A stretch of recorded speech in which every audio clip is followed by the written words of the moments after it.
evening, everybody. Thanks for coming to this event of the EGROW Foundation.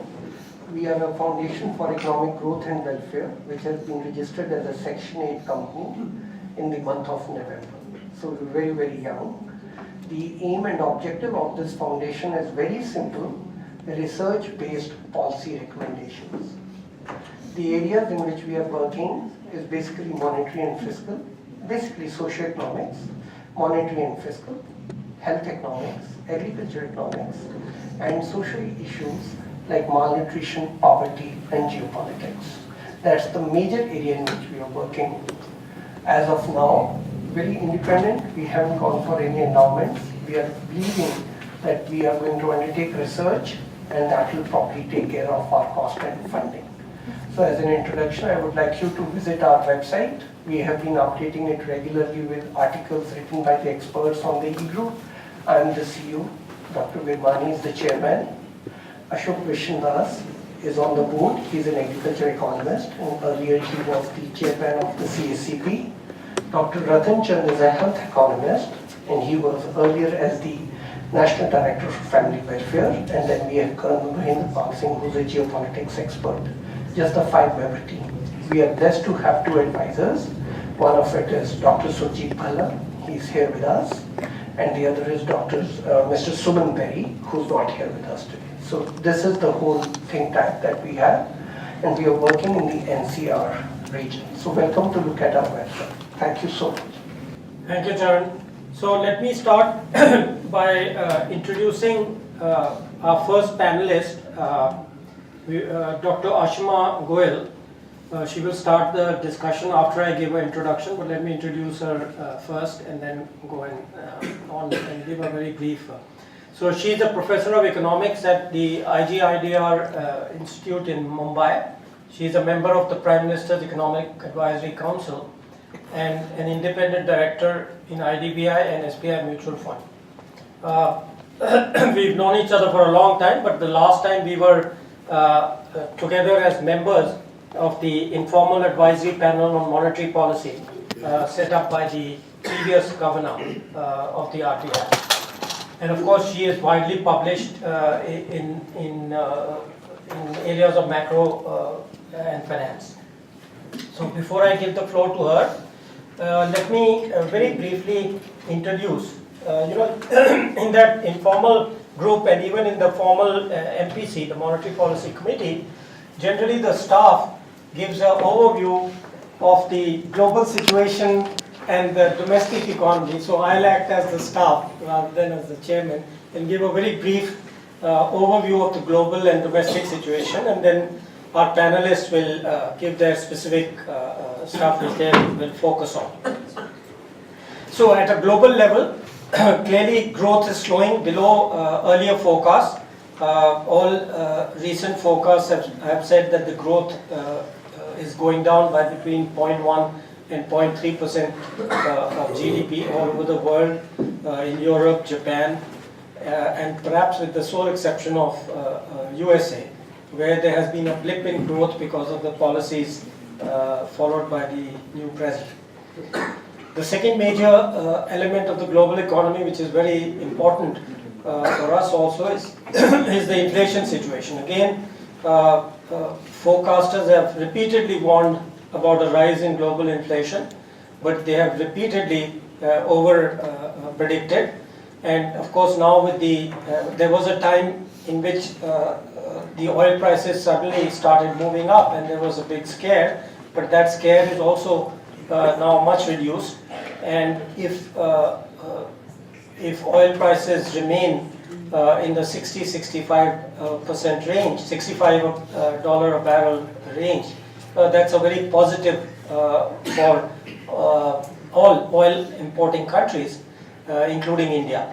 Though of course it's not so good for the oil exporters, but it has sectoral impacts, plus and minus on different areas. And thirdly, as a result of these two factors, the fears of a 3 to 4 time rise in the rates, policy rates in the US has subsided dramatically over the last 3 months or so.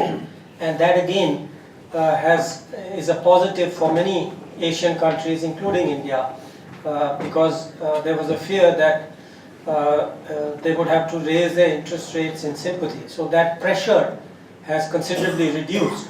So these are the three kind of major factors on the global level. On the Indian aspects, GDP is by and large steady or recovering. Again, my panelists here may like to be more specific. I'll leave it to them, but I'm just giving a kind of a broad overview. Of course, there are a little bit of confusion because GDP growth numbers have been revised, and I've spent the last 2-3 days trying to look at those revised data to get some meaning out of them. So there is a little bit of doubt, for monetary policy arising from that the picture has got a little muddier than before.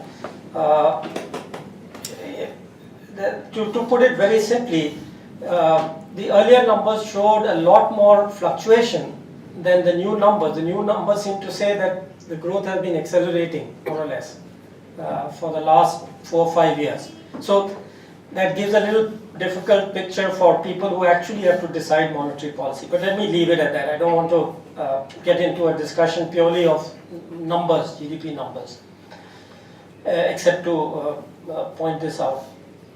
And very quickly, the inflation picture. It's very important to remember that the MPC's mandate is focused on total CPI inflation. It is not rural, urban, it is not core and non-core, it is total. And there is an important reason for that. There are two reasons actually. One of them is that the food inflation, which is usually, the core inflation is generally defined, to put it very simply, as total CPI inflation minus the food and fuel elements. And the logic of that used to be that food and fuel are very erratic all over the world, and therefore one should focus on the core. But the argument in India was that 50%, on average, 50% of the budget of Indians goes on food, and if you leave it out, it doesn't have much meaning for the public. And so monetary policy is supposed to be, at least a large part of it is supposed to be for the benefit of the people, and therefore you have to have the total focus on total inflation. So what role does core play? The RBI once mentioned core, and it created a lot of confusion. So the way in our system the core can play a role is in forecasting the total thing, not in itself. So the RBI does not and should not focus on the core given its mandate, but it does look at the core to see what might happen to the total. So if you think of the total as the core plus food plus fuel, then the RBI has to look at all three elements, and it does.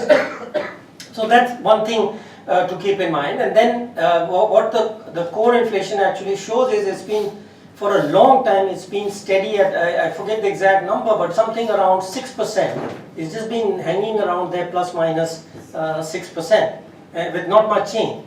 So that is also an interesting puzzle, but again, this is not a technical discussion, so we need not get into that. And then a very important element, fuel I've already mentioned. The oil prices being lower and likely to be rise by, not expected to rise too much. That's a positive for us also, just to re-mention it. But food is important to understand that food inflation is very hard to predict. And what the research shows is that in all countries where food inflation is important, there is this problem of forecasting. So how to improve the forecasting of food inflation and then the total inflation is quite an issue. Anyway, again, it's not the technical points I want to make, but something for you to just keep in mind that there is this issue which has to be dealt with by anybody who makes monetary policy. And finally, very briefly, as you know, the budget, there was for the last 4 or 5 years, there has been a, let's say, a target or a desired trajectory of the fiscal deficit going down. And for the first time in this budget, that has been exceeded. By 0.1% in the current year and 0.3% in the current year as per the government's data. And some people have suggested it may be even higher. Again, I mention it because fiscal deficit issue is part of the decision on monetary policy. Now with that, I will now stop, because as I said, my purpose was to kind of lay the broad framework, and then the individual participants, of course, may come back at the end when everybody has spoken. So with that, Ashima, who's in some ways the most experienced monetary policy person around. So let me start with Ashima. Thank you, Arvind, for laying out an excellent framework and kind introduction. And I thank you for the invitation. And it is really good to see a research institute or, independent. We always, in ITIDR, we always emphasize that we are independent. It's not the government view, not the IDR view, not the international view. And here the debate seems to be dominated by the most vocal people are analysts associated with banks and international organizations. So you need to have a debate about real issues that affect the country, have more voices speaking on that. So to come to monetary policy, this is going to be a very important policy. It's highly watched because there's a new governor. But at the same time, we've had institutional reform. Now you have a monetary policy committee, and policy will be decided by votes, and so there will be continuity. And independence, some of these are independent academics who have their own views. They're not going to be, so. I think it'll also be controversial, because if they loosen policy, then it will be said that they're doing what the government wants. And if they tighten, then they're not responding maybe to the economy. So I thought that I would focus on, before this controversy erupts as it will tomorrow, I would focus on what are reasons why I personally believe that there should be some loosening, that policy has been too tight, in my view, for a large number of years now. And we've seen, although as Arvind was saying, there's a lot of controversy about what growth rates are. And in some ways you can say India has been doing very well, highest rate of growth in the world. But the rest of the world has been slowing. And whatever the changes in measurement, but even in the new series, if you look at industrial growth, since 2011, industrial growth has been 3% lower than it was in the earlier period. And that reflects in lower growth in jobs and so given our large population and large entrance into the labor force. So a major issue, I'll flag some interesting issues because it's a huge area, there's a lot of people who will be speaking. One major issue is that as we move to an inflation targeting regime, the RBI's inflation forecasts are very, very important. We've done some research because there's very little, as I said, there's too little dialogue, informed opinion on this. So what the RBI says is a lot of weight with analysts and in general. And therefore, and we've done some research which shows that it really affects household inflation expectations also. So one of the problems has been that since inflation targeting started, the forecast has generally been an overestimate. In inflation targeting, you look at what inflation will be some year, 6 months, 1 year down the road, and your interest rate is adjusted to that. So if you forecast inflation as higher than it actually turns out to be, you justify a higher interest rate. And that helps you achieve your inflation target. There's a sort of conflict of interest or a conservative bias. And you can say we've been successful in the sense inflation rates have come down. But when inflation rates are 2 and the current are at 2% headline which they are targeting, and their current forecasts for going into this year are in a range of 3.9 to 4.5, actual inflation is going to be much below that. Then the real interest is almost 4%, even forward-looking, and which is a very, very high real interest rate for industry. And given that earlier, before the inflation time, India actually had negative real interest rates. So it becomes a negative for those who want to borrow. And also, if there is an error, as Arvind was saying, it is very difficult to forecast headline inflation. But a lot of market analysts have come much closer to, so there is this, that forecasting needs to be improved, particularly to what the RBI says affects expectations through the market. So one of the things to watch tomorrow is what they do with the inflation forecast. Do they bring it down? And if they bring it down, and then they had moved to a calibrated, tightening or something, which means that they can't cut rates, they can either pause or raise them. Now, obviously, things are very different now because when they adopted this stance, oil prices were high, there were vulnerabilities, but all that has changed. So, another thing to look for is changing this stance, moving to neutral, which will allow them to cut. The question is, will they cut this time or will they wait? So, most probably, since the MPC has been very conservative, the overall vote will be pause and they will wait. But there are a number of reasons why actually they should start cutting. Because we've seen, I think last time the view was that we will wait, watch for some data. But the data suggests that there is persistent softening in inflation. It seems that the oil price softening,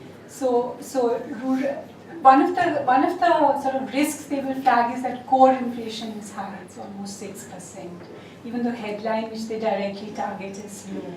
But as we were on the tack, and at that time also we would always say soften, cut rates, and they had a more conservative view.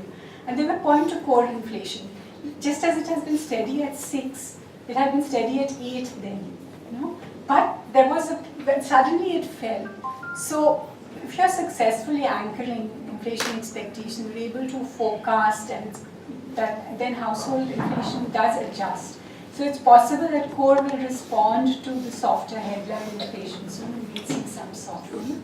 And in my view, it's not excess demand which is driving core, it's a lagged effect of oil price rise. So the reason why normally central banks target core is that it reflects excess demand. So you raise interest rate which reduces excess demand. But if you don't have excess demand, then it is, what you're hitting when you keep high rates is growth, is output, not inflation. Inflation is due to expectations of commodities, shocks, etc. And in my view, in the Indian context, where you have a very complicated economy, to just look at industrial capacity is not adequate. Another thing the RBI has been saying is that capacity utilization is improving. It's going up and it's reaching the constraint. So excess demand output gap is closing. That means you're approaching potential output. But this is also not, because in the Indian context, first of all, they've gone up from 74 to 76 for the organized industrial sector. That cannot be regarded as closing capacity or approaching potential. And this is only the organized industrial sector. When you actually look at unemployment, then there is, and so in my view, you should judge your potential by seeing if inflation is high. There's a whole literature on this. So rather than have an estimate of capacity utilization, focuses only on the modern sector. So that is why this risk that they flag is not really a big risk in my view, a reason to keep rates high. Then there is a problem of liquidity. They had committed to keep liquidity at neutral, but markets have been complaining about tight liquidity because of outflows and selling dollars, etc.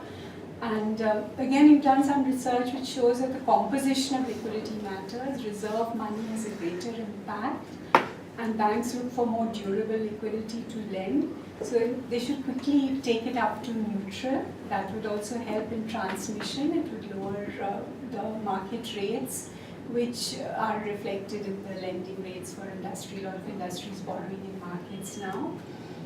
And then Arvind gave a very good introduction about global risks. I'll just flag a number of things. Again, in 2016, when oil prices fell, 2014, after that, we have a current account deficit. So actually, we provide demand for the rest of the world. But if you look at it, net of oil imports, that we export, and that export contracts when oil prices fall, because some of our export markets. So there's an external demand shock. if Japan is also slowing down now, world exports are slowing, then you need to compensate by increasing domestic demand. And then the other issue is that farm loan waivers and the fiscal deficit, that was flagged as a risk, but I think the budget, although it has departed from the fiscal consolidation path, it's very, very minor. It's almost 1%. So the package for farmers when there's farmer distress is targeted, is feasible with the funds available to the government without really impacting the fiscal deficit. So I think that is also not a major risk. I think I'll stop there. So if I summarize, basically what you're saying is that they are unlikely to change the rates, though you think they should be lowered. Yeah. Is that a correct characterization? Yeah, then we'll discuss further. Yeah. So, okay. Now,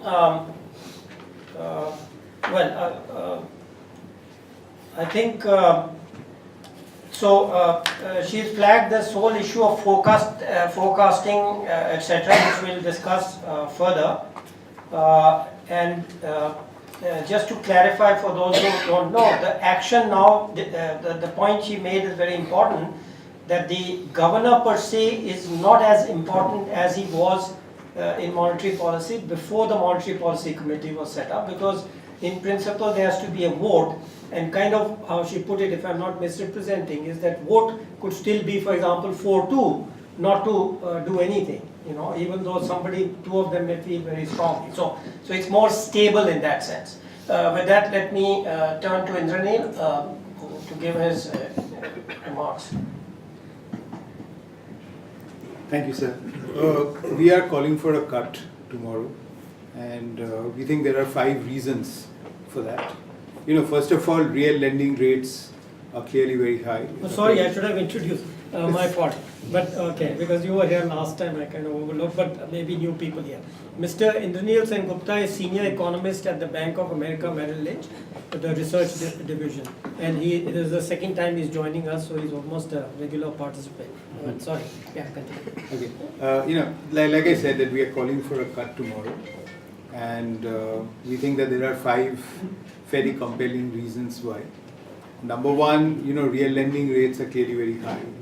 You know, Dr. Goyal spoke of how the real policy rate is now 4% versus the RBI's own 1.25 to 1.75% band. If you look at real lending rates, you know, if you look at real lending rates during UPA 1, UPA 2, they were around 6% on average. In the current regime, they have been 13.5%. So real lending rates have almost doubled in the current regime. You know, if you take real PLR minus WPI inflation, and I think this is why a lot of people have been calling for more liquidity, calling for, you know, lower rates for the last few years. Inflation is likely to be around 3% for this for the second half of the year. January is actually tracking at 2.5%. There is going to be a big jump in inflation towards the end of the year to maybe 5.5%, 6%, but that is going to be on base effects. In June, you know, you had a similar thing where inflation went up to 5% for a month, but that was because inflation had fallen to 2% the year before. So, you know, I presume that after the experience of 2018, when we move to 2019, you know, the RBI MPC will look through base effects. Core inflation, in my view, is driven by idiosyncratic factors rather than generalized inflation. For some reason, prices of medicines in rural areas have gone up, maybe because of data collection issues. Education costs have gone up, partly because of base effects. If you look at the fundamentals driving core, there can't really be demand pull inflation because growth is weaker. Growth will probably roll down to around 6.5% by March from 8% in June. Liquidity overall N3 growth is barely 10% versus average of 15% earlier. So if it is a question of too much money chasing too few goods, that is clearly not the case. If you look at the cost push side, again, oil prices have fallen almost 20%, steel prices have fallen almost 10%. So very difficult to say that there is a cost push element.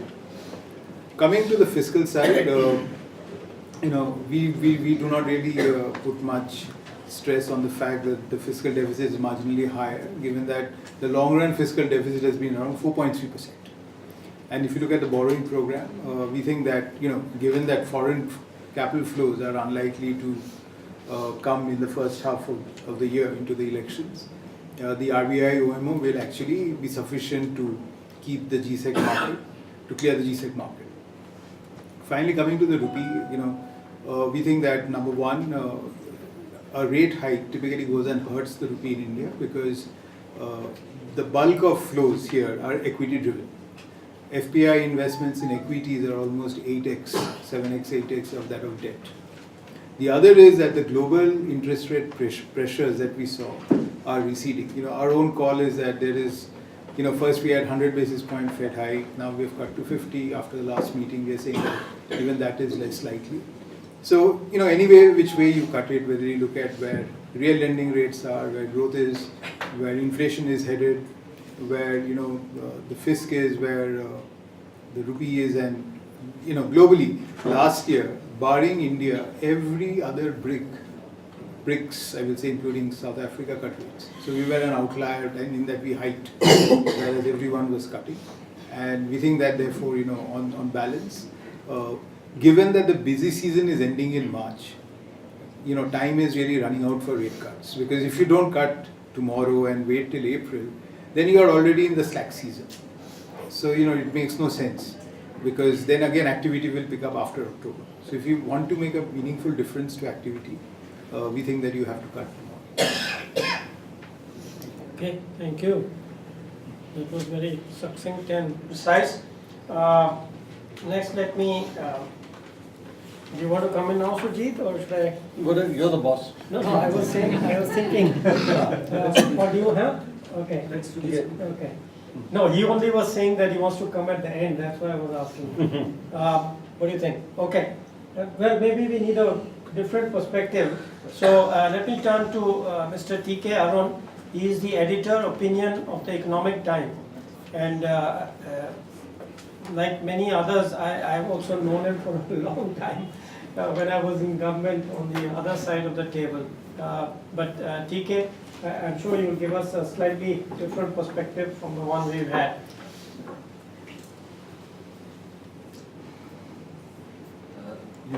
I think structural issues in debt, in banking, in the debt market, these matter far more than what happens to the rates inside of the given the range of interest lending rates, NBFCs were raising debt at 7%, close to sovereign rates, before ILFS collapsed. Microfinance and SMEs were getting money at close to 28%, perhaps even higher. Informal lending rates are even higher.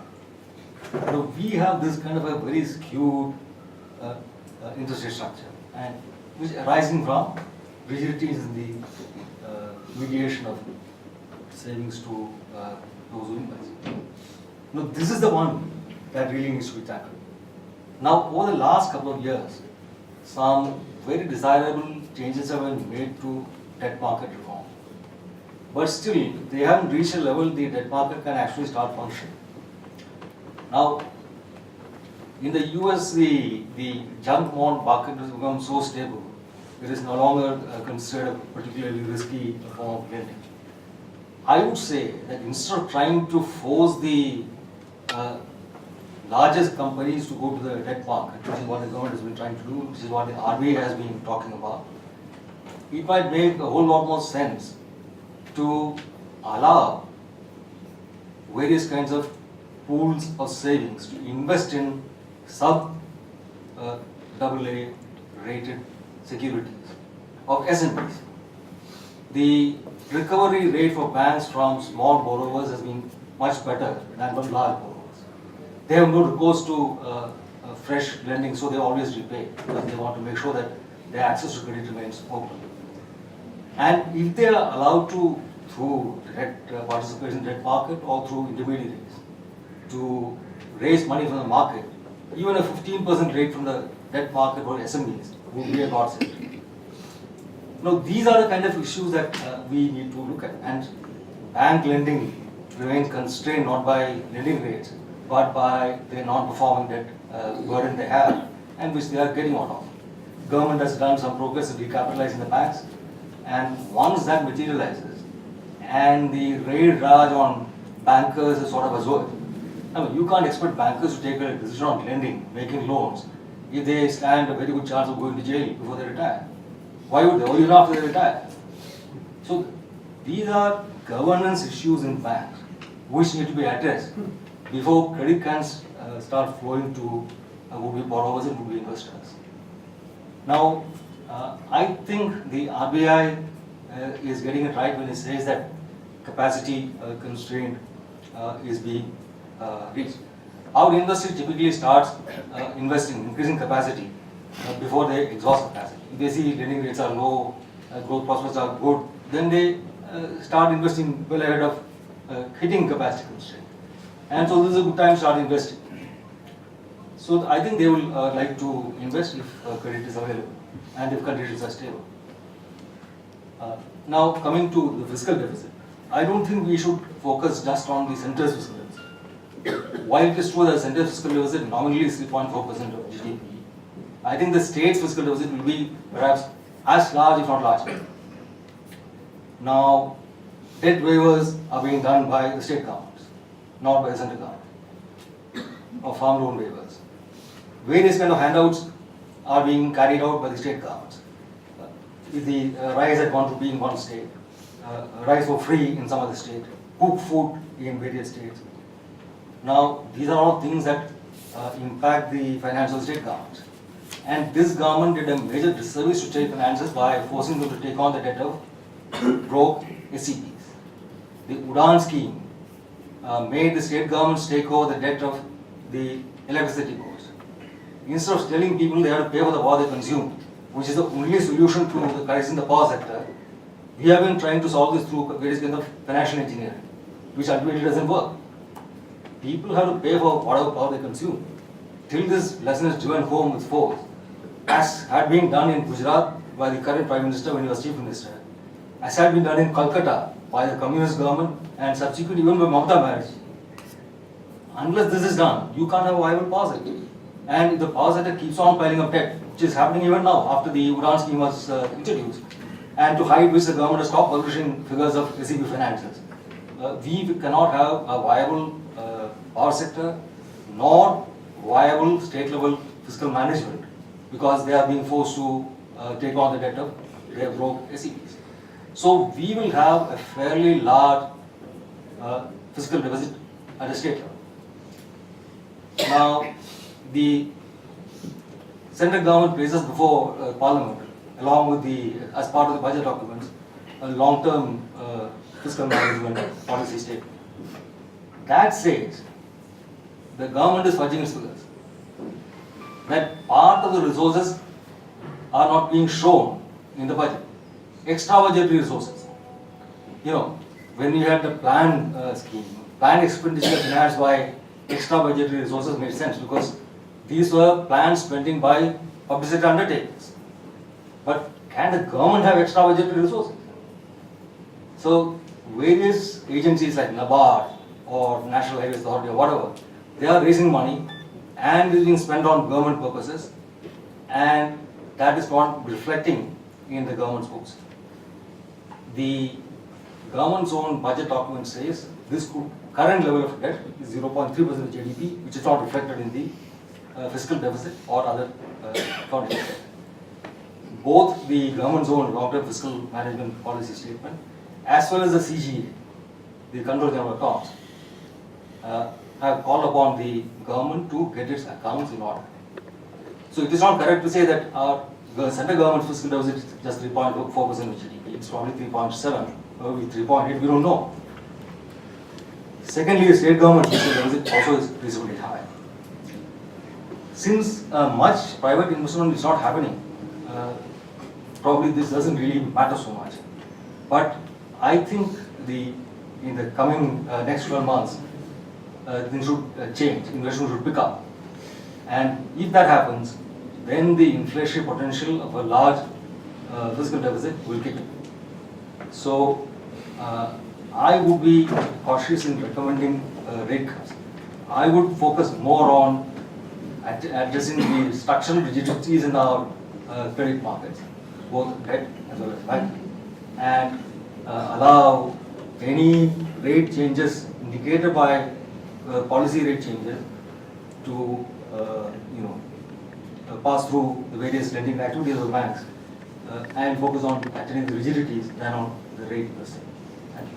Can you respond? Do you want to just Just a note couple it of and come points. back? Just Or- a very short. okay. This thing about state governments, one hears this very often, but they have a budget constraint. They cannot borrow unlimited amounts. And you'll see that with ODE and so on, with demands, farm loan waivers, they cut other expenditure. Very often they cut capital expenditure, which is not a good thing. But it doesn't in general increase deficits that much because we have this hard budget constraints. Second, this extra budgetary resources one keeps hearing about again. Now it is semi sort of, it is organizations, if it's NABARD or it's NHAI, they could tomorrow be privatized. And the first step is they should stop depending on the budget, they should raise resources in the market. So it's perfectly healthy if they do raise resources. The government is withdrawing. Even to Air India, they've given very little resources in the budget and it's going to be privatized, they plan to. So they have to depend on the market. And then when private firms are not borrowing, the public or Okay, sorry, yeah. Let's swiftly on this. NABARD is not borrowing for any NABARD related activity, but for the Swachh Bharat, Yeah, okay. No, I was just going to point out, we will discuss further, that's fine. But I wanted to point to two things. One is clearly issues of credit are related to liquidity and whether we're talking about debt market development or the bankers' rate rise, that is clearly very relevant to the overall monetary policy, whether it's transmission or whatever. And that's an interesting suggestion because one has often wondered, we've been talking about debt market development for, 20 years. And this is an interesting suggestion to turn it on its head and do SME. I think that's worth further consideration and analysis. The other thing, what is certainly valid is that we have to look at the state part of it too, because monetary policy clearly it has to be both center and state. So that's a valid point. But details we can always discuss. And the whole point is to get a different perspective. So that's okay. Surjit, well, I think most people know Surjit, but he's currently consultant to CNN-IBN and Indian Express. And of course, he has been member of the Prime Minister's Economic Advisory Council. And he writes extensively and is also present on Twitter, if you guys don't know, as I am too. So you can follow us on that. Surjit?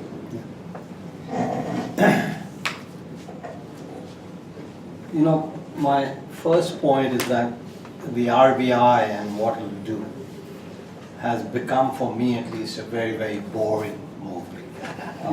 I've seen it so many times, especially after Raghu left, that it's been impossible to decipher what they'll do or the reasons that they will do what they will do. So the only interest for me in what the RBI does tomorrow is what jumla they announce in terms of the reasons why they will not lower interest rates. Statements. So, what statement? So basically a jumla, but anyway. And I'll give you the reasons, okay? And you judge. And I think my fellow panelists can judge if I'm making any sense or not. So let's cut to the chase and let's talk about the fiscal deficit.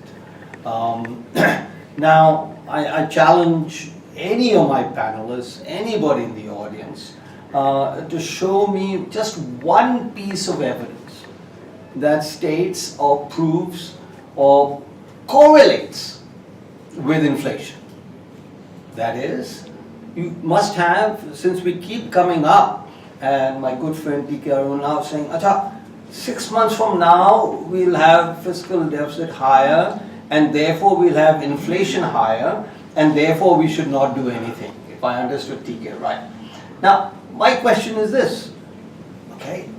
There has to be a model of inflation and fiscal deficits. Is there a model? Remember last year, and I think it would be in September of 2017, where the Indian economy was really, really in bad shape. Remember, the 5.6% had just come out, and we had the deflationary experience of demonetization, and we had begun to bring GST, and this was very also something that introduced uncertainty to a very large extent into the Indian economy, both of those. And there is an RBI memo number 5, which was then cited also in the RBI statement on monetary policy, which said that, and loan waivers had begun to come in fashion, and they said, listen, you know, loan waivers are going to add 100 basis points to the fiscal deficit. This will add 50 basis points to the inflation rate, and therefore we are not going to cut rates. Now, the rest, as they say, is history. You look at what has happened to the fiscal deficit. You say, look at what has happened to inflation. Now, for the last 4 or 5 years, you know, we've been fiscal deficit every year. Every economist worth her salt and his salt, except a few friends of mine, there are very, very few, who say, okay, it doesn't matter, but pick up any random paper and please ask them, please, I beg, to show me one piece of evidence where the fiscal deficit adds to inflation. Now, let me now come to, you know, Chairman over here said that on the GDP data has been revised upwards. Now I want to, and you know, various commentators have said that the government is actually fudging data in order to show the GDP up. I want to give you an empirical answer to that as to how both farmer distress, which I think we know genuine, or low rise in their incomes, not in their production, and the increase in the GDP growth rate. So we look at 2017-18. You have the GDP growth rate got revised upwards from 6.7% to 7.2. And that looks like, to all my friends. 17, 18. No, this is 17-18. Yeah. In 17-18, Right. yeah. From 6.7 to 7.2. This is in the latest revisions, which everybody has complained about fudging of data, etc. And now let's look at the components. And it turns out that primary goods, primarily agriculture, that the estimate was 3.3 before, and it's now 5. Now, you look deeper into it, is because of, you know, the prices, what we thought, the inflation level in agriculture is much lower than what had happened. So therefore, automatically, just take 18-19, you have production has gone up by, let's say, 4%, and prices have gone down by 2%.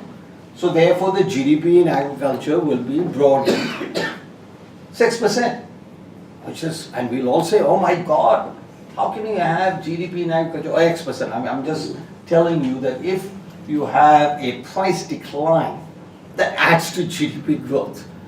If you have production as well, and what everybody admits to, including the farmers, they're producing a lot, but they're not getting enough prices. So I think we need to recognize something sort of in the inside of what is happening, and before we, and by we I mean the RBI, whether they'll do it or not, it's not clear at all. So first, that the GDP growth rate has accelerated by about 50 basis points. and will probably be higher in 2018-19 than we first thought because of, again, agriculture. So if you take out the differential due to price decline in agriculture, the economy is slowing down. But listen, you know, it will accelerate. It will accelerate and inflation will go up. Therefore, maybe why not raise interest rates tomorrow? I don't know why you guys are all putting interest rates hike off the table. Because GDP growth is accelerating, the fiscal deficit is going up, and we know inflation will go up, and therefore we need a preemptive strike against inflation. I mean, you know, that's what a responsible central banker has to do. And maybe we have that happening tomorrow. I don't know. But let's be consistent. That's what I ask the RBI to do. That's what I ask my fellow panelists to do. That's what we should all do, is just understand. Last part, on, you know, oil prices going up, oil prices going down, inflation going up, because oil prices going up. From, you know, in 98, the price of oil was $10 a barrel. It went up to $140 a barrel in, briefly, but averaged about $100 a barrel in 2007. What do you think happened to inflation in the developed world? Nothing. Inflation actually, aggregate inflation actually went down. You have a 10 times increase. You know, OPEC, we all think, we all live in the past. Or maybe my fellows at the investment banks, except my good friend over here. I don't know what has gone wrong with him. But, you know, you have the price rise in the mid-70s, 1973 October, was quadrupled, okay, and unleashed worldwide inflation. It also was coincident with a drought of wheat around the world. But both things, and everywhere saw inflation going up. And since then we are fixated on the oil price causing inflation. And the US, I think, has thankfully gotten away from it. The Western world has thankfully gotten away. Japan has constantly gotten away from it. Despite oil price rise, no matter what they do, they can't get the inflation rate up. No matter what the Europeans do, they can't get the inflation rate up. And indeed, the US Fed in August said that, you know, at the height of oil prices going up, in August said that, you know, we are in a study to find why wage inflation is not there. So I think it's important to recognize that the world has changed. The basic economics in the world has changed. Inflation has been dead and will be dead. Now, don't hold me to it, dead is, you know, 0.01. No, dead is 2%, plus minus 1%, not even plus minus, sorry, plus minus 0.5% in the Western world. I consider that just transactional inflation. When I went to graduate school in the 70s, this was called frictional inflation. So that's what you have in the West. And now most countries in the developing world, the median inflation rate in the developing world is now less than 4%. So I don't understand how we should be basing monetary policy on very, very old-fashioned and completely archaic and ancient methods and interpretation.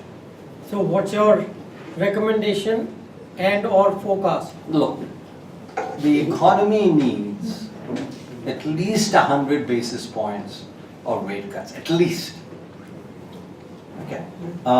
Before we begin to say boo. Now, you know, what will happen? I think, you know, after the RBI bluff got called in sometime in late last year, with some checks and balances on what the RBI does. And I really don't think, you know, the fact that it's a monetary policy committee rather than the governor that makes any difference. There isn't one single vote So where the governor has not been with the majority, and there hasn't been any 3-3 vote. So I think the RBI goes with, the MPC goes with whatever the governor thinks. I think now there's at least a 30-40% chance, because we have a change in governor, that you might get a 25 basis point rate cut tomorrow. So you're saying you might get, how much, what, 50, 25. 40, 60, What we 40? need is 100. No, chance, probability. About a third, 40%. 40% chance of Of what? a 25 basis point rate cut tomorrow. No, but that means 60% chance of not. Yeah. That's less This is than the half. RBI for you. Yeah, though that's what we had also, I mean, I think implied. Yeah. I don't know. Yeah. Anyway, okay, good. So, Charan, let me turn to you. We are at 6:55. We have time. We want to leave some time for questions. So, Q&A. So, we have really covered quite a bit of distance. Various points have been said. We had Arun give us a So different. sorry, again I forgot to introduce. I should do all in the beginning. Anyway, myself in the beginning. yeah, no, but just very briefly, Professor Charan Singh was the RBI chair professor in IIM Bangalore before he came here and joined. And he is currently the chairman of the Punjab and Sindh Bank. And before that, he has been in the IMF and other places. Let me make it brief, Charan. So what I'm going to do now is, much has been already said, but I'm for a rate cut. And I would go with the earlier version, that of course the RBI always does about a 25 basis litmus test rate cut. So I think that's the most feasible and viable thing to do. So I'm for it. But let me argue my points. The point that was made on the fiscal deficit, I want to place on table one issue. If you look at the debt to GDP ratio, India has always been on the very safe side. We are just hovering around 46-47%. One of the reasons that look at the data is maybe they go a lot for the 182-day and 364-day treasuries. In any case, the debt GDP ratio is amongst the most healthy debt GDP ratios in the world. The point which Mr. Bhalla was making, is there any relationship between fiscal deficit and inflation? Totally agree. RBI comes out with a very long series of data, and you can just place the two and you will find there's hardly any relationship. But then I was doing a study on fiscal deficit and growth, and surprisingly I didn't find a relationship there either. It took me a long time to understand that because the revenue deficit is already there, what growth and deficit relationship am I looking for? But I want to still make a point. In the 2019-20, the amount of borrowing that is going to be taking place is really substantial. It's 7,040 billion rupees. It's a large amount. That would put pressure on the interest rates, there's no doubt about it.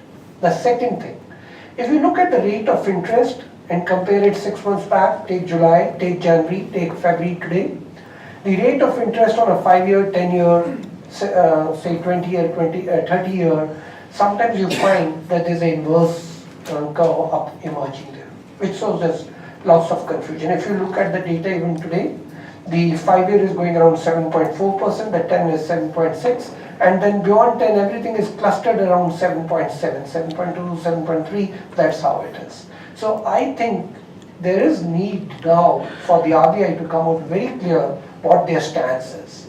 Is it neutral?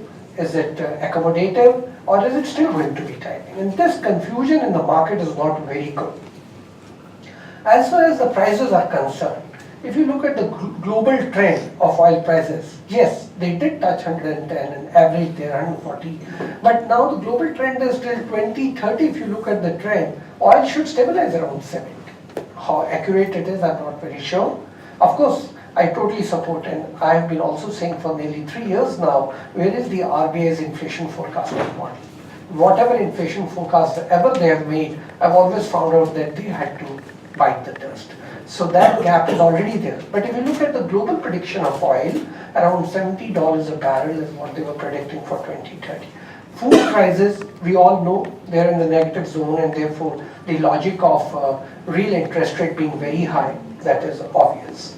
Now, if you look at the recent trend in credit, and because I come from, and I want to bring the banking prospect here, if you look at the credit growth, yes, the credit growth, according to the data by RBI just released, has been increasing by 12.8%, not very high, totally agree with you. And credit to industry has been little higher than the previous year, 4.4% compared to 2.1%. Credit to services has been around 23% compared to 14.7%. So credit is taking place and credit growth is taking place. On the other hand, recently a study has been released by TransUnion, which I thought was very interesting. They said the retail lending is increasing. So personal loans, of course, on the banking portfolio as RBI released, are not showing a healthy rise vis-a-vis the previous year, about 17% vis-a-vis 18.9% in the previous year. But then the TransUnion study which just been released shows that there is a retail lending is increasing, and not just the amounts are increasing, the base is widening, which I think is a very positive thing. Whenever there's a story of a rate cut, there's always a worry what's going to happen by the US Fed and the Bank of England. And again, the predictions are, and the view is that yes, somewhere sooner or later, the Fed is going to stabilize between 2.75 and 3. It's already around 2.5. There may be in 2020, maybe there's a, given that how American economy behaves, that may be little sobering and slowing there. In Bank of England again, it's hovering around 0.75 maybe, it'll go up till 1%. In India, maybe there's a queue up there. Now finally, coming to the banking story, slightly some mention has been made. 3 out of the 11 banks are out of the PAC, of the Prompt Corrective Action, PCA. There is a possibility that some more may be just coming out of it. Now, NPAs have started stabilizing. Provisions have already been made. Even today, there's a result which has been declared, and nobody was expecting a profit, but because the provisioning was less, and the profit has emerged. No doubt, NBFCs have suffered through the liquidity. There's been a liquidity crisis up there. They've been starved of liquidity. But the point which is most important, and which I would like to emphasize, is MSMEs and the housing sector also needs some accommodation. And therefore, given this 5 points that I've narrated, my own feeling is now is the time most appropriate for a rate cut. There would be a dilemma tomorrow. There can be a, as Professor Ashima was mentioning, there can be a fight out there, why and why not.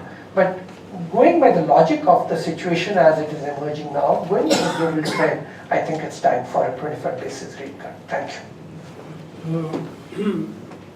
Dr. Vishal, you wanted to say something before we turn it over to the... Thank you. Today's discussion affects the agriculture sector as much as non-agriculture sector, but it escapes the attention most of the times, and today was no exception. Let me make the point upfront. See, when RBI targets the inflation rate, they talk of aggregate inflation rate in general, and of course he mentioned, but the aggregates conceals more than what it reveals. The meaning there, let me give one example. When you look at a figure of index of terms of trade, which among other things gives how much the price farmers are giving and how much they are receiving as a means of their whatever they produce. Now the growth in the prices which they receive is 0%, the latest data. But when they give the price for whatever, whether they consume personally or for their inputs, is increased by 5%. Now what does it show? Now if RBI is hell-bent upon aggregate inflation, and then we are very happy when we say inflation in food is very low, we are very happy. At what cost and how it is happening, let me explain that. See, it's a policy-induced reduction in inflation. Just to give an example, it's a glaring example of 2008 to 2011. When the rice production is low, for instance, we immediately, the policy maker, both in agriculture and the commerce ministry, they banned the export of rice. Now, who is going to suffer? Are farmers adequately compensated for that opportunity cost? They could have realized much higher price, but for ban on exports. and therefore they receive much less. And we feel very happy when income, because it's a very soft target, if I use that word, farmers, because they don't have very strong lobby. And you give a very small lollipop to them, okay, we waive the farmers loan, and then we say so many things. But the point, short point remains, yes, we have to look at that index of terms of trade, in whose favor it is, and how much prices they are receiving. That is point. So we should not look, and it's a government induced, and it percolates to the RBI, and RBI is very, yeah. So this point we have to, and second point, when you take again the aggregate consumes more than what it reveals, that argument is good for the growth also. Now, if 1 percentage point growth in agriculture sector is denied, it has impact of 2 to 3% growth rate in non-agriculture sector, because impact of reduction, growth rate, higher growth rate in agriculture elevates poverty much faster. There is an evidence in the World Bank report. So we turn Nelson High to these nitty-gritties. That's my point. I want to flag this issue. And see, some long-term issues we really have to consider in a different context. Yeah. More the macro and short-term issues. Yeah. Now, one important point, in the recent budget, the finance minister announced that they will give 6,000 during this year also, and then he had earmarked 20,000 crores for this year and 75,000. Now, the government do have some account details of the farmers, but how they will transfer to the account, they don't have that data, the account number and the telephone number of that farmer. They have very rudimentary, and we have to remember this agriculture is a state subject, and many states will oppose this for whatever reason, and then this will have impact, because it will remain unspent, that 20,000 crore, and major portion of 75,000. So this will also have impact on the fiscal deficit. And last point, one of the panelists says the prices of medicine in rural areas is very high. To me, let me say the prices of medicine are coordinate neutral. That means doesn't matter where you buy, the prices don't change, because it's inclusive of all taxes and all. I don't know, but only possibility of looking that is an optical illusion. The prices are in rural area of medicine are rising. Just could be because the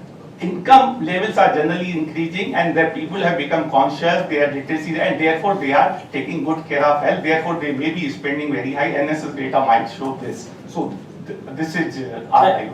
Thank you. I think we should have had these discussion more in the budget thing. We missed that. It was a mistake, Charan. We must keep that in mind. These are more relevant for that. But the last point is fine. Now let me just. Before I turn to Q&A, I want to highlight 2 points. One very, very important point that Professor Goyal made is that the RBI's forecasts themselves influence expectations. That's a terrible bad cycle. So if they are biased, if they were randomly distributed along the actual one, it would not matter. But if they are consistently above or below it also is good. But if they are consistently above it, it has very bad effects, and that's new. I would love to see that result. That's something which is very important, because that's not how we think of it. And second point, which I want to point out, the world has changed. With Dr. Bhalla is quite right. I'll give you one example. The traditional view used to be related whether it's to oil or exchange rates and its effect on the economy. What we are finding is that with all this development of new markets and tons of analysts, this, that and the other, some of these effects have completely transformed. Earlier one would have some effects coming in 1 year. Now it takes 2 years, 3 years sometimes, because everybody is looking forward. When an exchange rate changes, you would think there'd be an effect. But people who are concerned about the exchange rate, who are actually important, they are thinking, their orders are for a year away, then they have to think 2 years ahead. So all those things are very complicated now. So obviously, if you want to be answered by a panelist, please try to stick to either the impact of monetary policy or what would affect monetary policy.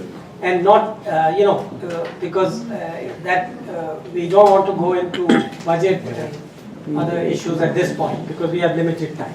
Yeah, please. I'm Kumar Vijay from Merrill University. Sir, this is little different from that normal discussion which has been there. Is it really the policy rate affects the market interest rate? Because wherever the research exercise has been made in short term, long term, large range data, high frequency data, we are hardly able to get any kind of causality effect. Whether we apply Granzer, we apply any of that, we are not able to get that equation. Even recently also I have, recent data also I have seen, various combination has been applied. So how it makes a difference? And I'll put one more point. Even, previous Governor Raghuram Rajan Sahab had also said that 175 basis point cut had been there during that tenure, whereas the bankers has passed to the public only to the tune of 85 to 90 basis point.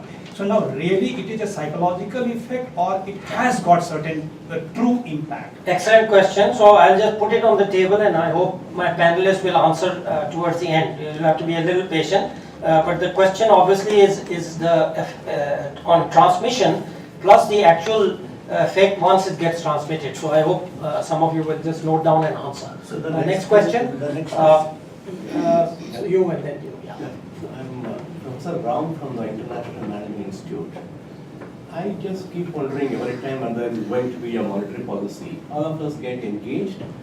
We keep debating as if 25 basis points or 50 basis points either way could change everything. All that I would like to know is a one-day movement in USD INR can have a much higher impact than what this 25 or 50 basis point will have. And again, take any company as the COGS, okay? What is the contribution of interest in COGS? And again, in that, what is the impact a 25 or 50 basis point would make? Are we, I mean, that's my query, okay? Are we in a sense talking too much about an issue which it should be a footnote? So, yeah, kind of a variation on the same question. One rate change in 69-71, And that was more impactful Yeah. than what we debate now. I'll come in a minute. Yeah. Let me just take. I'm Charan from formerly from the banking world and now in the academics. Sir, I have seen monetary policy conduct in a fashion which is more and more data hungry. And the table wants all the 6 members to be data driven. Now, if this is the context and background technically, and if I take 2 components of the CBI, one is the core and the other is the headline. Now, in that, the dynamics is going on that if one is showing probability of the imported inflation going down on the commodities and the oil, etc., the other component is having a bias to increase since the consumption money which is there in the head of the rural folk will raise the inflationary expectations. So I have always seen the Monetary Policy Committee to be more banking upon inflationary expectations rather than the one inflation at present at their table. So the last point I want to make, sir, looking at the banking sector, I think many of the bankers in their life have not seen a scenario which we are passing on now, that the credit growth statistically is much higher than the deposit growth. So to keep the deposit growth and the liquidity coming, will it not be a constraint for the MPC to reduce rather than keep it unchanged for the time being so that the banking sector is able to mobilize the deposits to fund the credit growth?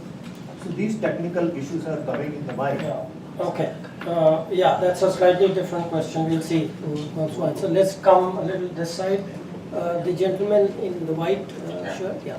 Thank you. I'm Professor Arun from MDI Gurgaon. My two small questions. One to Professor Surjit Bhalla. So you said that you have been telling it repeatedly that fiscal deficit has a weak correlation with inflation, and so is the oil price. Then what has a stronger correlation to this? And I would like to know from you. And second thing, I got a sense from the panel that you were talking about that inflation forecasting is for the future, and based on that, if you cut now, it becomes a sort of anticipating the inflation, and that is in fact counterproductive because you are trying to raise the sentiment of inflation by saying so.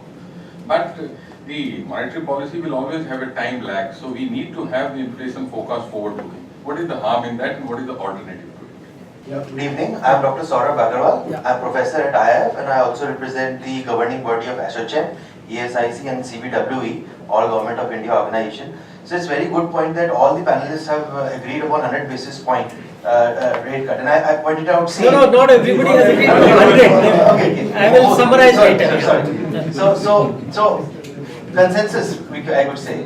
No, there is no consensus. Anyway, I wrote the same thing in an article in Economic Times, the same thing.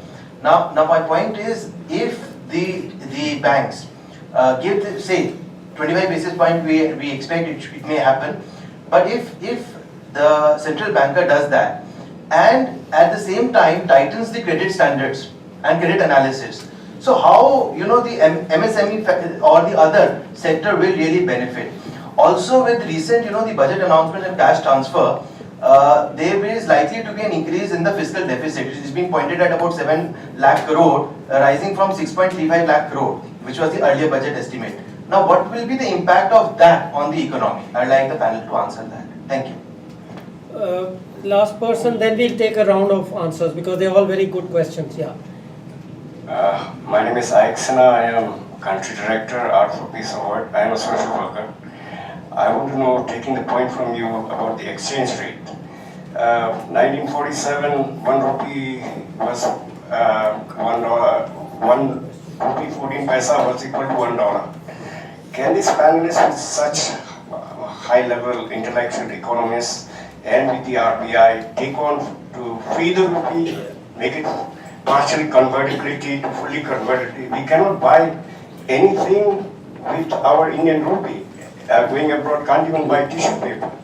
So, good questions on monetary policy, credit policy. Ashima, you want to start, and if you want to address any of the issues raised by our other panelists also, we can go through one round and then come back. I think I'll start with, there's a basic, change the gestalt, the working of inflation targeting. Surjit was saying that now commodity prices don't matter. Oil, he talked about oil. But that is when inflation expectations are well anchored. Then commodity prices should not affect inflation. So, Arvind talked about forward-looking hedging, etc. So the change in the way market works. And then we have the point about if farmers don't get higher prices. But if the price inflation is anchored at a low level, then farmers cannot earn higher income from high prices. Because what they pay will also be less, their costs of production will also not be rising. So this old issue of relative terms of trade, and therefore farmers have to earn more, but then if farmers have to earn more just through prices, then how can inflation be low unless something else falls? So if we have to accept that we are moving towards a regime where prices are going to be constant or increasing at a very low rate. So you can't think of improvements in terms of trade. You have to think about improvements in productivity, etc., and moving farmers away from agriculture to other more productive jobs. In terms of crop agriculture. Right, diversified crops and exports. That's a very important point. And I think the current policy in December, they announced that for organic and for processed foods, there'll be no intervention in export markets. And that's because I think food chains or cold storages, they do because we are not willing to eat processed foods as Indians. So at least let them export as much as they want and perhaps they will come up and so on. But to quickly address some of the questions, I think one thing that comes up again and again, I think Charan also talked about it, that 7 trillion borrowing, government borrowing. But I saw a figure recently that said that this is actually less than, it's not increased as a percentage term, it's less than it was 5 years ago or something, Because we are growing, we are going to be a 2 trillion economy. So therefore these numbers, fiscal deficit, I think Saurabh was saying. So as a percentage of GDP, we can afford to borrow much higher absolute numbers without it really affecting markets. That's one. There is of course an issue of crowding out whether it will happen or not, but somebody can address it. Then one issue about disbelief in monetary transmission mechanism. I have some sympathy with this view. And I think in India we cannot assume, like Surjit was saying, it's a new world and we have it dated, because our markets are different. My own view is that just working on interest rates, you also need to look at liquidity. The idea that laugh, it's automatic, we had some discussion on this, just short-term liquidity is not adequate. You need to make sure, because the OMOs were, very few OMOs last year, a lot of foreign inflows coming in. So there was shortage of durable liquidity, and that affects transmission because that affects G6 rates. So those are major market rates that affect other market rates. So we have both, but I think monetary transmission is very important in India, but it's not so important for inflation because we are not an excess demand economy in that sense. But it's important for output because apart from investment, the consumer durables, housing, there's a lot of demand which is very interest sensitive. Therefore, what happens to real interest rates affects borrowing and therefore demand in the economy. There is large transmission there. Then another question was about 25 basis points, what can it do? But again, this is not understanding how there's a chain. The inflation targeting regime, 25, the communication, what is your stance? Is it neutral, tightening, 25 basis points today, and then data, watching data. But at the same time, you're announcing a path, it's a tightening or loosening path. And households and firms can factor that in and make their decisions. So that 25 basis points together with a change in stance implies a chain of future changes in the same direction, depending upon what happens to the data. And that is a big difference in the way this works. So it's more forward-looking behavior. Then someone had this that policy should be forward-looking and there should be inflation forecast. What's the harm in this? This is required. This is how inflation targeting works. Absolutely. So the idea is that excess demand, you are raising inflation today and you're cutting it out without letting it be factored into prices that are sticky. But the problem is if that forecast is wrong, if it's totally wrong. And if, as Arvind was saying, if it's biased in one direction, that means there's some conflict of interest there, because if it's just an error, it should be in both directions. And also because there's very little information in the Indian economy, and we still are a hierarchical country in some way, so what the RBI says, what the government says, has a huge impact, and we have to be sure that what they're saying is correct, because if they are estimating upward bias, and that means that interest rates they can keep higher today, and real interest rates are so much higher. So that is one issue. I think I'll stop here. I just want to add some point you actually made, that was that reserve money is kind of more important than overnight interbank rates. That's very important because it really has, I would relate it, I've always related to this fragmented markets. I think somebody mentioned, and there's been discussion today about fragmented markets. If you are in New York or Chicago, the markets are completely integrated. Yes, so the way I think of it is a large lake. They dip their finger on one end and it propagates right through. Here we have little pools, which are not, there is a big pool, but then there are little pools which are not affected by that interest rate, and there are certain other things which we know from our own history, like reserve money, and that's very and there's a useful very interesting statistic we found that when liquidity is tight, then maybe informal rates go up, the segmented market. So there's more leakage of cash. We've seen that the cash, one of the puzzles is why are cash going up, leakage after demonetization, why is it rising so much again? Because liquidity is kept tight. And then, I guess I wouldn't be giving away a secret, but I actually raised this issue with the governor when I met him last, just as because he's new to the game. Anyway, this time, Indranil, you want to? Yeah, go ahead. Okay, so I'll just focus on two things. One was the question of transmission. Number one, the policy rate bounces around far more than the lending rates. So it's hardly as if, the policy rate goes to 3/4, then it goes to 9, then, it is where it is. The lending rate moves basically 100, 150 basis points. So it's not as if the two move in tandem. That's number one. In that particular circumstance of, the RBI cutting 175 basis points, policy rates not moving enough, that was because, when the RBI was cutting the first 50 basis points, it was not providing liquidity. Exactly. So there was no point in, expecting a rate cut, and that rate cut was happening during the busy season. So that's the other one. Finally, on, the fiscal deficit, if you define crowding out as, fiscal deficit by incremental M3, that is now at an all-time high. So what is happening is that, in Delhi you're cutting the fiscal deficit, in Bombay you're cutting M3. So the fiscal deficit may be, at 3.5 or whatever, below 4.3% average, but M3 growth is today at 10%, well below the 15% average. And that is why real lending rates are going up. So beyond a point, focusing on the fiscal deficit, in my view, is far, far less important than trying to normalize liquidity. This is what we had said the last time we met. And of course, now Mr. Das has announced this one more calendar. So liquidity is getting taken care of. But at this point in time, focusing constantly on the fiscal deficit, I think doesn't make really much sense. Again, let me kind of connect. In a way, that's another aspect what he is saying, rates and liquidity. They both, and the problem is that many people who have been schooled in, let's say, New York or Chicago, take time to realize this for the Indian economy. So, I'll leave it at that. I'll come to you in the next set. But I should have noted one very important point that Indranil made in his presentation, which is that the transmission may depend on whether you're in the busy season or the thing. I think that's an interesting point which hadn't come to my mind, but I think it needs more investigation. But I think you have a good point there. Now, you want to, why don't you? Brief points. First of all, at least when I talk about interest rates, I'm talking about both P and Q, the price and quantity. As was just mentioned, what's the point of decrease liquidity and decrease interest rates? It cancels out. So conceptually, when I say interest rates need to be cut, I mean that it has to be in-house.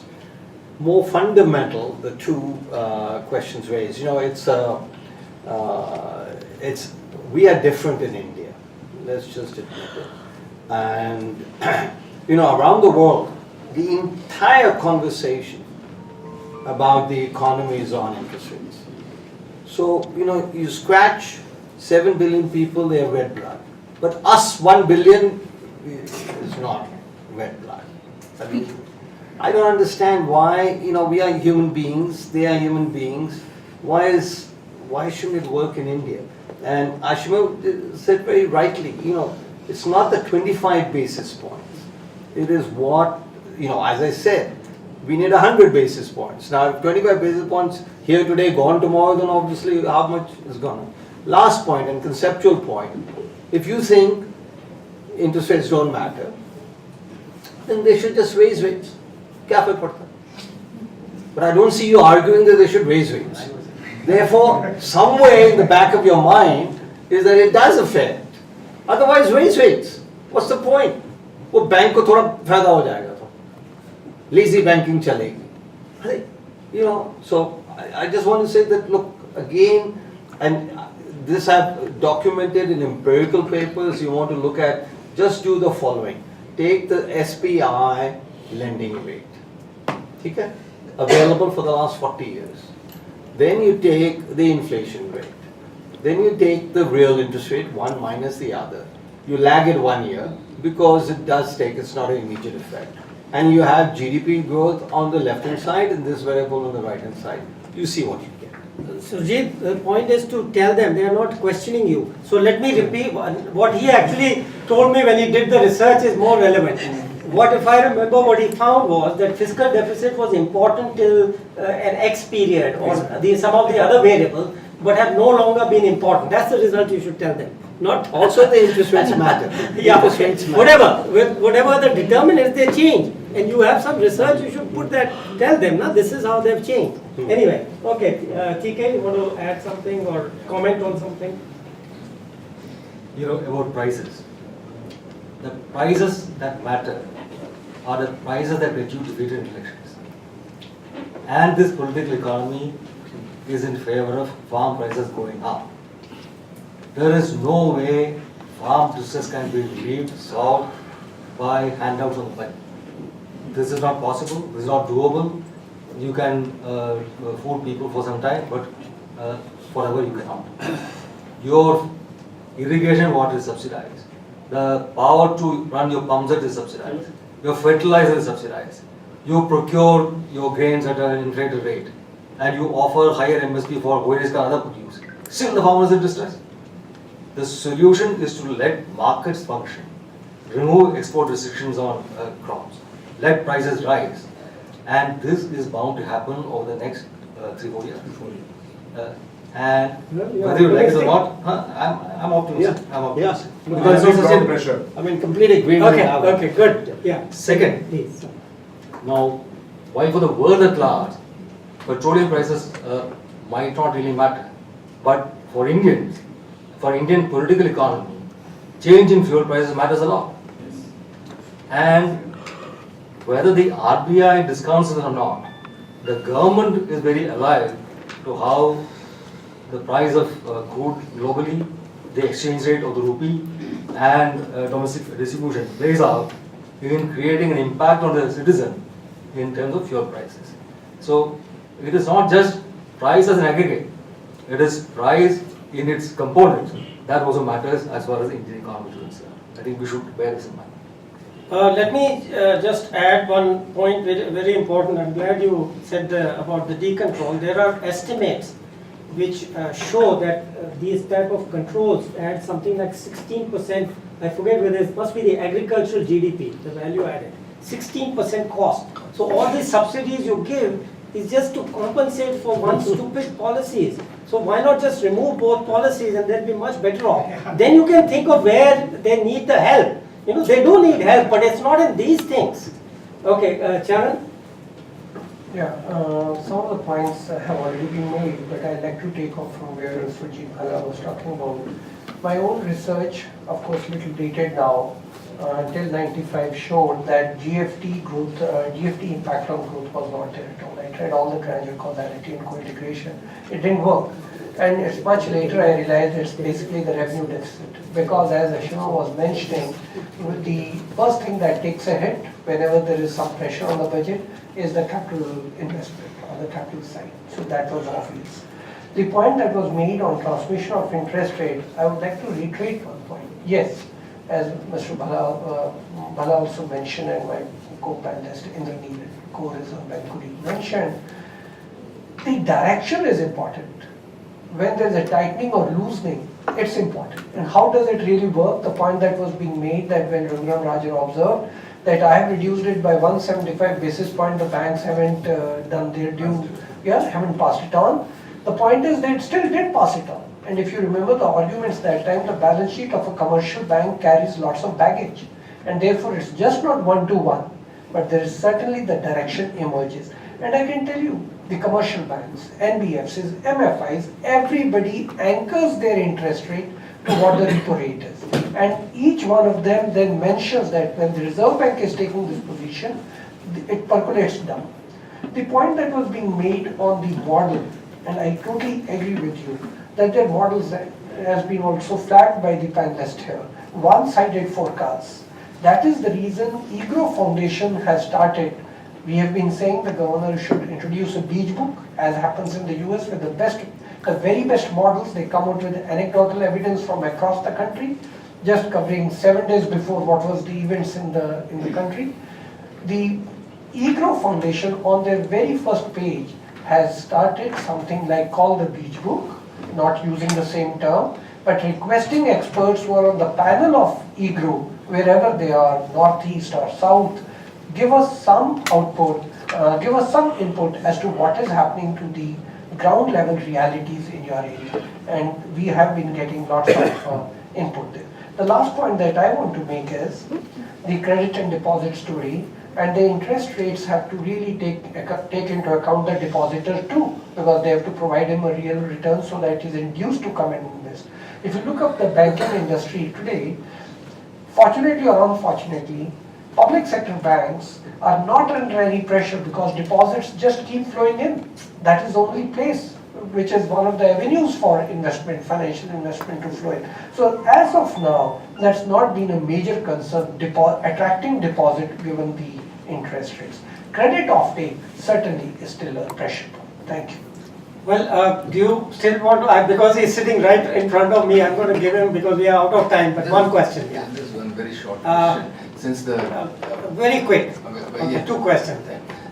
since the discussion was centered around the sources of inflation, so to say, much of the discussion was on the domestic supply and demand factors and to some extent the external factors, namely the Fed stance as well as petroleum and food prices. But there's one non-monetary source of which somehow doesn't find much discussion, which is typically China, which has kept the inflation rate low, and that is one of the main reasons why right through the crisis the inflation rates in the Western world and rest of the world, it's been sort of kept a hold on it through their own policies. But this is a non-monetary source because of their own internal credit policies.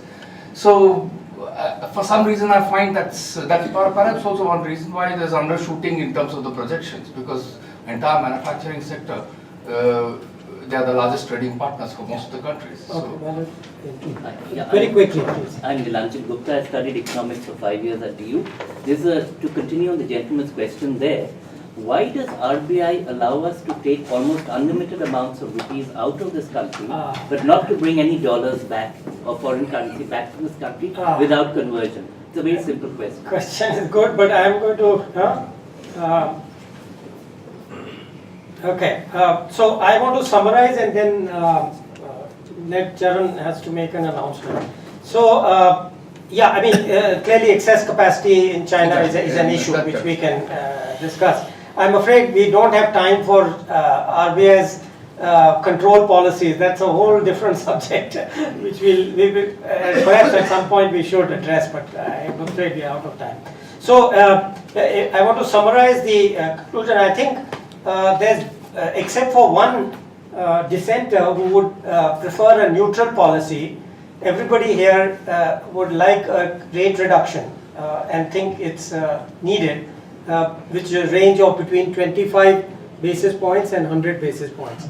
Now some of us may say 25 now and over time up to 1 and so on. But generally the direction is towards a rate decline, rate reduction. And the main reason after everything is put together is that the real policy rate is at least 2.5% points in real terms. And in my view, and I think people have similar views, we've switched to a 4% target. We have been close to or under that for a long time. So the neutral rate should, in principle, be 0 when you are expecting 4 or less, right? So the real rate then, in my view, even if you are liberal, should be between 0 and 1%. So there's at least minimum of 1.5% scope right there in the simple calculation. So that's where one gets at least 100 or 150 basis points. And that's kind of broadly the consensus, not in every detail.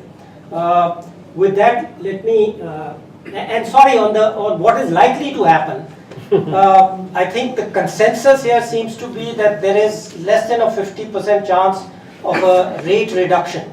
But I do believe that there will be a change in stance, probably from an upward bias to a neutral or even a downward bias. I think we would tend to agree, right? Or yeah, okay. At least neutral. Yeah, neutral is more likely, but some of us may say even a downward bias. Okay. With that, I must thank you all. I mean, maybe Charan can do the final. Yeah. So thanks for all this panel discussion and your questions. I have a few announcements to make. As you have seen, that this discussion that we have had today has been very interesting and intense and focused. On February 22, we are going to have a one-day conference on future of Indian banking. I would request you to please visit our website and register for the event. The Finance Minister has agreed to come. The Vice Chairman of Niti Aayog has agreed to come. We are going to have 3 secretaries from the Ministry of Finance. We are going to have a deputy governor from the RBI, and we are going to have one of the members from SEBI. There are going to be 9 academic papers. There's going to be a paper from the World Bank, a paper from the IMF, a paper from Niti Aayog. So I would request you to please look up the website and register. On March 12th, we are going to get Dr. Ratna Sahai from the International Monetary Fund, Washington, D.C. She is going to talk about India's ambitious economic reforms. Is the financial sector ready for it? So that's going to be an evening event, again exactly like this, 6 to 7:30. In April, every 2 months the monetary policy comes, the next monetary policy is due in April, and this time we have thought instead of doing it one day before the main monetary policy, we are going to do it about 3 to 4 days before the monetary policy. So the inputs that are created here, we are able to provide to the governor and the Reserve Bank as a contributory input to the main monetary policy. I would urge you to look up our website and do come again in numbers so that we can continue this daily based intense talk on monetary policy, which is generally a fiscal place, but a research based intense talk on monetary policy. On the website, we could also, I don't know whether we already have, we could welcome their suggestions also in the context, if they can put some suggestions. Yes, we can do that. We'll open our website to contributions and suggestions from all of you, and then from next time.